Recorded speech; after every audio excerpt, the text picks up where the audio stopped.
Welcome guys, कैसे हैं? आशा है अच्छे होंगे। साथियों, माइक्रोसॉफ्ट एक्सेल में हम सीख रहे हैं फॉर्मूला, और फॉर्मूला के अंदर हमने सीखा था वीलुकअप। क्या वीलुकअप का कोई अल्टरनेटिव है? बिल्कुल है। हमने लास्ट वीडियो में सीखा था इंडेक्स मैच। ये इसके अलावा भी कोई अल्टरनेटिव है? बिल्कुल है, जो हम आज सीखेंगे। या फिर मैंने आपको स्टार्टिंग में सिखाया था, आपने ध्यान होगा, सम इफ का और सम इफ्स का, या फिर काउंट इफ और काउंट इफ्स का। क्या उनका भी कोई अल्टरनेटिव है? बहुत सारे अल्टरनेटिव हैं।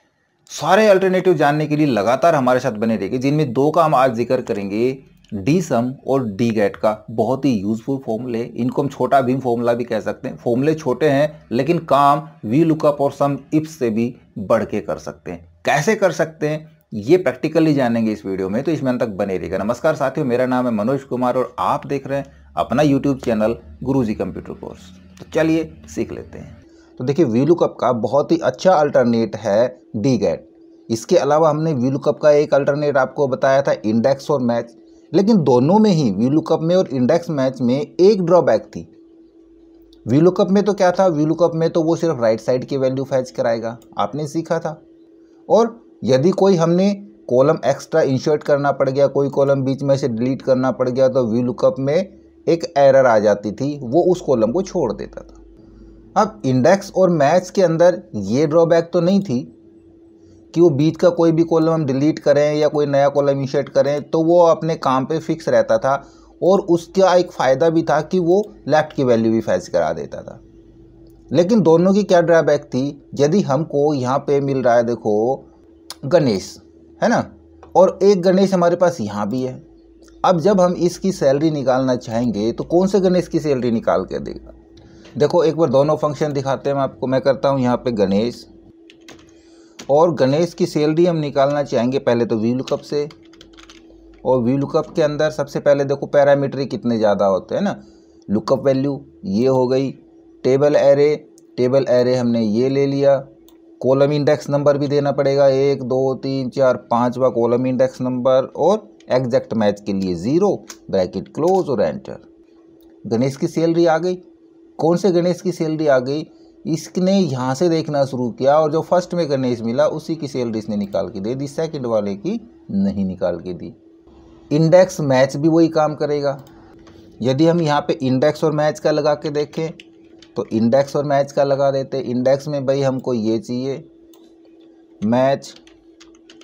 मैच के अंदर ये यहाँ से मैच करे, इसको मैच करे कहाँ पे, यहाँ पे, कोमा 0, दोनों ब्रैकेट क्लोज और एंटर। मैच ने भी यही काम कर दिया, इसने भी पहला निकाल दिया।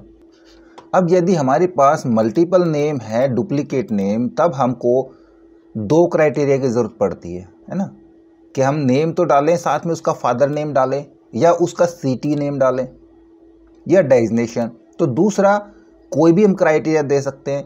3 क्राइटेरिया देना चाहें, तीसरा क्राइटेरिया भी दे सकते हैं। भाई मान लीजिए कोई यहाँ पे उमेश है RRR का और वो है मुंबई से, और एक और उमेश है RRR का, तब भी दिक्कत हो सकती है ना। तब हमको 3 क्राइटेरिया लेने पड़ेंगे। तो इस काम के लिए यदि आप ऑफिस 365 यूज़ करते हैं तो एक्स लुकअप हमारा काम कर जाएगा, लेकिन सभी के पास ऑफिस 365 नहीं है। तब हम क्या करेंगे? तब हम यहाँ पे डी गेट का यूज़ करेंगे। देखो, पहले तो डी गेट को हम आराम से समझते हैं, तो हम यहाँ पे सीधा यूज़ करते हैं इक्वल डी गेट, ठीक है। ऐसे में ये सबसे पहले क्या पूछ रहा है, ये कह रहा है डेटाबेस। इसमें हमको किसी भी एक रेंज या फिर एक टेबल एरे की ज़रूरत नहीं है, इसमें कंप्लीट डेटाबेस चाहिए इसको। तो वो टेंशन ख़त्म सारी, हमने पूरा डेटाबेस इस प्रकार से सिलेक्ट करा देना है। दूसरा नंबर पूछ रहा है फील्ड, आपको यहाँ पे कौन सी फील्ड चाहिए? हमने यहाँ पे सैलरी वाली फील्ड चाहिए, डेजिग्नेशन वाली चाहिए, कौन सा, यानी कि कॉलम इंडेक्स नंबर कौन सा चाहिए। तो यहाँ पे कोई कॉलम इंडेक्स नंबर देने की जरूरत नहीं है, आपको जो फील्ड चाहिए सीधा उसके ऊपर ऐसे क्लिक करा दे, ये उस डेटाबेस में उस सैलरी नाम के फील्ड को रीड कर लेगा यहाँ से।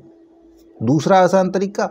तीसरा कह रहा है क्राइटेरिया के अंदर आपने थोड़ा सा चेंज करना पड़ेगा। हम नेम से निकाल रहे हैं तो क्राइटेरिया ये सिंगल नहीं, हम इसको क्राइटेरिया ऐसे प्रोवाइड करेंगे ताकि सबसे पहले ये तो उस डेटाबेस के अंदर नेम को ढूंढे, और नेम के अंदर जो भी यहाँ पे नाम डाले, गणेश डाल रहे हैं, सुभाष डाल रहे हैं, गीता डाल रहे हैं, उसको ढूंढे। ठीक है, तीनों हमारे पास फिल हो गए, बस ब्रैकेट क्लोज करा देंगे और एंटर प्रेस करा देंगे।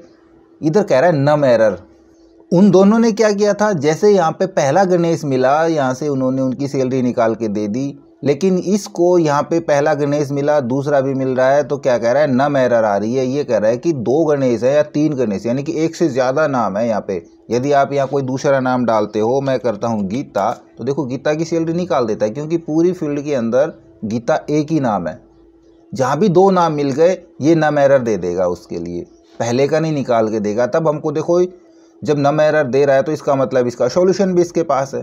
फिर हम क्या सॉल्यूशन करेंगे, हम डबल क्राइटेरिया यूज़ करेंगे। हम यहाँ पे आ जाएंगे और यहाँ एक और ले लेते हैं, हम कोई भी, हम फादर नेम ले लेते हैं दूसरा क्राइटेरिया।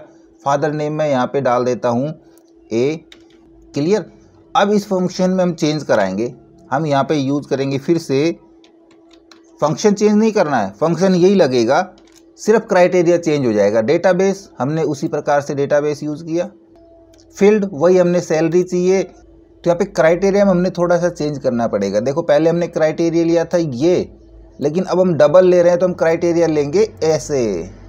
और यदि हमने 3 क्राइटेरिया लिए हैं तो इसी प्रकार से हम क्राइटेरिया लेते चले जाएंगे, 3 लिए हैं या 4 लिए हैं, राइट। तो ब्रैकेट क्लोज करा लेंगे और एंटर प्रेस करा देंगे। अब देखो वैल्यू एरर क्यों दिखाई, यहाँ पे हमारे पास कोई वैल्यू हमने गलत लिखी है कहीं पे, शायद ये वैल्यू हमारे पास एरर है। मैं यहाँ पे वैल्यू एरर नहीं आनी चाहिए, क्योंकि गीता का कोई भी ए फादर नहीं है, गीता का फादर नेम HHH है, ठीक है ना, इसलिए वैल्यू एरर थी। अब हम देखना चाहें गणेश का फादर नेम किसका, हम देखना चाहें बीबी का, देखो, या फिर गणेश दूसरा, उसका फादर नेम क्या है, ए।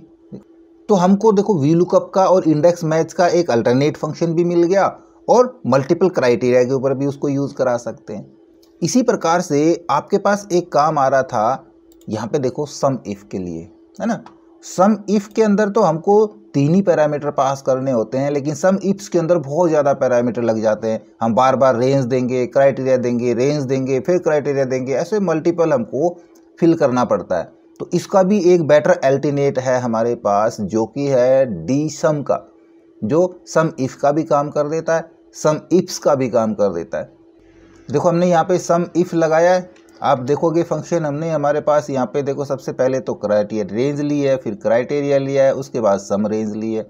तो ये इस CD के टोटल क्वांटिटी और टोटल अमाउंट हमको सम करके दे रहा है। अब इधर इसी प्रकार मैं अमाउंट के अंदर लगाना चाहूँ डी सम का फंक्शन, देन देखो यहाँ पे उसी प्रकार से हम टाइप करेंगे डी सम, जैसे डी गेट लिखा था, और उसी तरह की तीनों पैरामीटर सेम टू सेम आपको देखने को मिलेंगे। सिर्फ नाम चेंज हुआ है फंक्शन का, डी गेट की जगह डी सम हुआ है, बाकी वही हमको डेटाबेस, फील्ड और क्राइटेरिया वही तीनों चाहिए। डेटाबेस में हमको कोई सोचने की ज़रूरत नहीं है, पूरा डेटाबेस जितना भी हमने टाइप किया है सारा डेटाबेस यूज़ करा लेंगे, हो गया।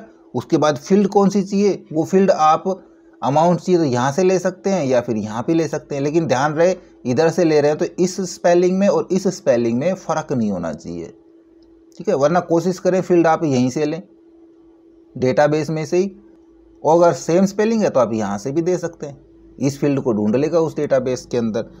इसके बाद क्राइटेरिया हमारे पास ये रहा, जैसे डी गेट में किया था, कोई ज़्यादा सोचने की ज़रूरत नहीं है, यहाँ पे एंटर प्रेस करा देंगे। देखो टोटल कीबोर्ड की अमाउंट 4200 आ गई, 4200 नहीं है, 42,200 है। CD की देखना चाह रहे हैं हम, CD चेक कराएंगे, देखो 2300 मैच कराओ, सही काम कर रहा है। हम इसी प्रकार ये देखना चाहें CD राइट एक्स, CD हमने टोटल अमाउंट देखनी है, लेकिन किसकी, राइट एक्स की। तो देखो ये है 1300 रुपये राइट एक्स की CD की अमाउंट। इसके अंदर हमने यूज़ किया है सम इफ्स का फंक्शन, और सम इफ्स में कितने पैरामीटर आते हैं ये आपको पता है, हमको बार बार रेंज और क्राइटेरिया डालने पड़ेंगे। तो सिंपली एक बार देखते हैं, सम इफ का एक बार लगा के देखते हैं, इक्वल टू सम इफ्स, ताकि आपको पता चल जाए कि इसमें से देखो सबसे पहले पूछ रहा है सम रेंज, हम अमाउंट की ले रहे हैं तो अमाउंट वाली हो जाएगी सम रेंज। सबसे पहले हमने इस प्रकार से देखो डेटा में सेलेक्ट किया। उसके बाद कह रहा है क्राइटेरिया रेंज 1, हमने प्रोडक्ट के देखने तो देखो दोबारा से हमने ये सेलेक्ट किया। इसके लिए क्राइटेरिया कौन सा दे रखा हमने, क्राइटेरिया इसके लिए प्रोडक्ट ये रहा। उसके बाद फिर से क्राइटेरिया रेंज 2, कंपनी का भी ले रहे हैं तो फिर से कंपनी को सिलेक्ट कराएंगे, कोमा लगाएंगे, इसके लिए क्राइटेरिया ये रहा। फिर से तीसरा भी हमको क्राइटेरिया चाहिए तो फिर कोमा यूज़ करेंगे और तीसरी रेंज देखो ये रही। इसके लिए क्राइटेरिया, इसके लिए ये रहा क्राइटेरिया। देखो तो हमने जितने भी क्राइटेरिया लेने होंगे उसके लिए उतनी बार हमको वो रेंज ऐसे देनी पड़ेगी, राइट। और फिर हम उसको यहाँ पे एक्सेप्ट कराएंगे, तब वो रिजल्ट आएगा। जबकि यहाँ पे हम देखेंगे मैंने राइट एक्स भी डाल दिया, पहले राइट एक्स डालते हैं फिर यहाँ पे सी टी डाल के देखेंगे। डी गेट से यूज़ करते हैं, यही काम हम डी गेट कह रहा हूँ, डी सम। और डी सम के अंदर वही 3 चीज़ें ही पूछता है। डेटाबेस हमने सिर्फ एक ही बार सेलेक्ट कराना है, बार बार डेटाबेस में आने की ज़रूरत ही नहीं है। फील्ड जो चाहिए वो फील्ड हम ले लेंगे, यहाँ पे अमाउंट ही चाहिए हमको। और क्राइटेरिया के अंदर हमने ये इस प्रकार से क्राइटेरिया दे दिया, ब्रैकेट क्लोज कर देंगे, एंटर प्रेस करा देंगे। देखो हमने 2 ही क्राइटेरिया लिए, मैच करो 2 के ऊपर।